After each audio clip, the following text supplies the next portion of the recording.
Chaîne avec le dîner annuel de la Chambre de commerce chinoise hier à Balaklava. Plusieurs invités, dont le président de la République et le Premier ministre, y étaient présents. L'ambassadeur de Chine à Maurice, Lily, a souligné que Maurice pourrait jouer un rôle central en tant que tremplin entre la Chine et l'Afrique. Il a parlé de la volonté des investisseurs chinois à se tourner vers le continent africain. Le président de la Chinese Business Chamber a lui parlé du renouveau que vient de connaître Maurice. Pour Laval Liongson, ce changement a créé un feel-good factor à plusieurs niveaux de la société mauricienne. Kavish Peltou. Plusieurs invités de marque ont participé à ce dîner annuel offert par le président de la Chinese Business Chamber. Étaient présents à Balaklava le président de la République Kailash Paryag, le premier ministre Sahanirudh Jugnauth et son épouse Sarojini Jugnauth. Plusieurs membres du gouvernement et du corps diplomatique étaient aussi sur place. S'adressant à ceux présents, le président de la CBC a parlé du renouveau qu'a connu le pays dernièrement. Year 2014 has brought change to our beloved country. What has happened is quite exceptional. There's a feel-good factor. It's the beginning of a new era. No doubt, we owe this positive atmosphere to one living legend.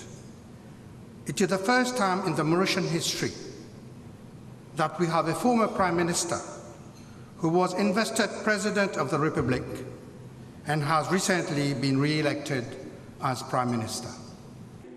La coopération bilatérale sino-mauricienne devrait s'amplifier selon l'ambassadeur de Chine à Maurice. L'ambassadeur Lily a parlé de l'intérêt grandissant des investisseurs chinois quant au potentiel du continent africain. Il dira que Maurice pourrait se positionner au centre de ces développements.